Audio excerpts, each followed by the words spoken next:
Hello again, Andy with HandyANDYHome.com. Handy Andy Handyman. We're out in the Roswell area today taking a run through in a house that's getting ready to be listed for sale. And so the owners have brought us out to suggest what repairs need to be made. And one of the things you want to really do on any of your houses that you're listing for sale is if you've got rotted wood on the house, go ahead and get it done. The challenge on this house isn't so much the cedar siding here, is the sheets of T-111 siding, which is on the sides and the rear of the house. It's hard to find that material. It's really hard to find it. They've had some replacement work done at one point, like this piece here has been replaced, and because there's no kick out flashing here, and it's on a 2x2, 2x3 downspout, these downspouts could never handle the flow of water that comes off this house. It's one of those things that on this house, unless the inspector points it out, I wouldn't fix those right now. The only thing I would do here is clean the gutters, fix any of your obvious rotted wood, and we'll run through that real fast. I have another video out there in another house that was just like this one that we did up in Kennesaw, early part of the year, same exact situation. The house went under contract a bunch of times and they couldn't get it sold because of all the rotted wood, so they had to bite the bullet and have us do the repairs, which is what we did. This T-111 siding here above here was replaced at one point. It doesn't quite match the other product above it. This T-111 siding should be cut back from the roof, and it should be an inch gap all the way around. You can see they do have a little bit of flashing in the corner. That repair I would leave for an inspection report. The row above it is warped and it's completely rotted out on the back side of the house. So we would actually cut, and it would the dimension of our cut piece would be probably 1x6 to 1x10, depending on how much rotted wood we find in that T-111 siding. It's going to be a lot cheaper to go ahead and seal that and paint it. And we can paint it to blend in with the siding here, so they won't really notice that it wasn't original. And we'll be able to show you a video where we've done that exact same thing on some other houses. So here, we're running out of daylight, and I apologize for rushing. On the left side of this front garage, we're going to replace about 10 or 12 pieces of cedar siding right here that are rotted. The rest of the cedar is fine. We can just touch up some of these bare pieces, and that's going to be just fine. This piece of T-111 siding right here actually had some rot and some termite damage in it. The constant moisture from this downspout right here, it's got a 6-inch gutter, which is great, but the downspout is too small, so the water's just overflowed and gone into the siding, and somehow termites were able to get into it. You can see the mud trails into this piece, but we'll go ahead and replace this sheet. It's happened the second time. This is a replacement piece of siding that's in this area right here. And there may be a few other pieces in here that we won't pick up. If the inspector hits them, the great thing about us is once you have an inspection report, we can go ahead and give you pricing on whatever's left. On the right side of the house, you got the same issue. All this T-111 siding is rotted on the bottom, but instead of replacing all of this siding, we'll actually cut a new trim board about on this side, probably 6 inches from top and bottom, all the way to the back corner. And then we'll do the same thing here. You can see where the drip sill in here is all rotted. Most of this siding at the bottom edge is rotted. The dimension that will come in, it'll look similar to this board right here. See how they capped, these came in 8-foot sheets, and then they capped it and they flashed the top of it, but unfortunately these wouldn't drip cap above, that was never caulked and sealed.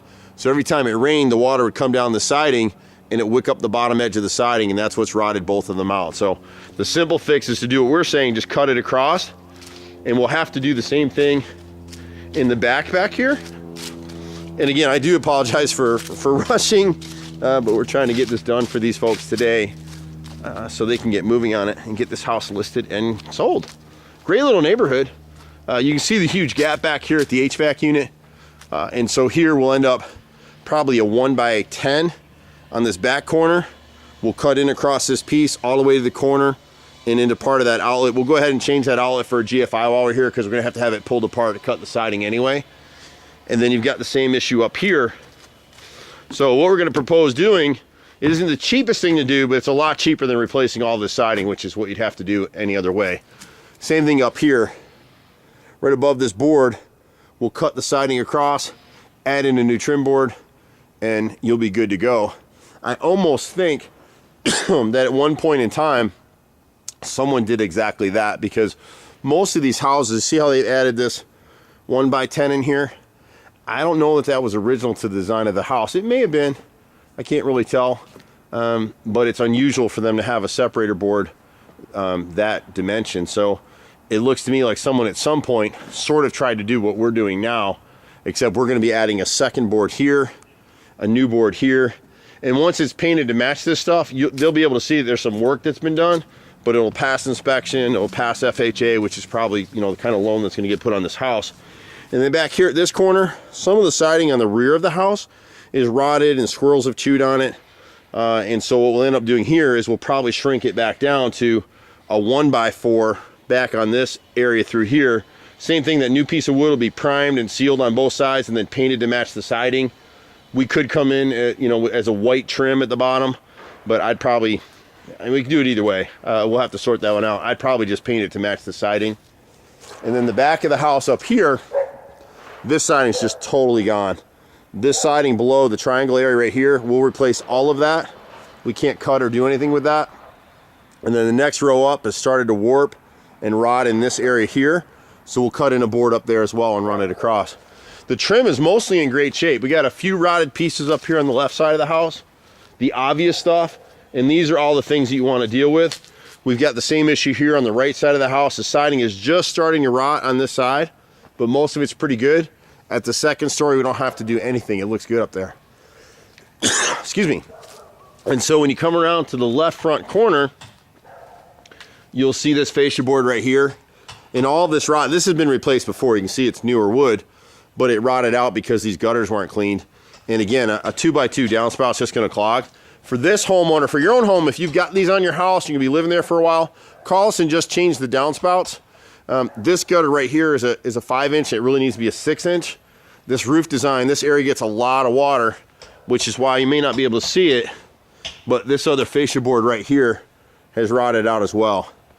And so once we address those things, then go ahead and get this house listed, and anything else that pops up, we'll be happy to help them out. We do this stuff all day, every day, 25 years in Metro Atlanta. Started this company, feels like when I was an infant, but I surely did. My brother's a master carpenter. I'm a 4th-generation contractor. We both are. This is what we do. Realtors love us. We do inspection repairs all over the Metro Atlanta area. Just got to be patient with us. We've got a nice crew of guys. We work on every job. We do take credit cards, so that makes it a lot easier for some of our clients. You can catch us at 770-912-2829. I'm Andy. See you at the next house. Bye for now.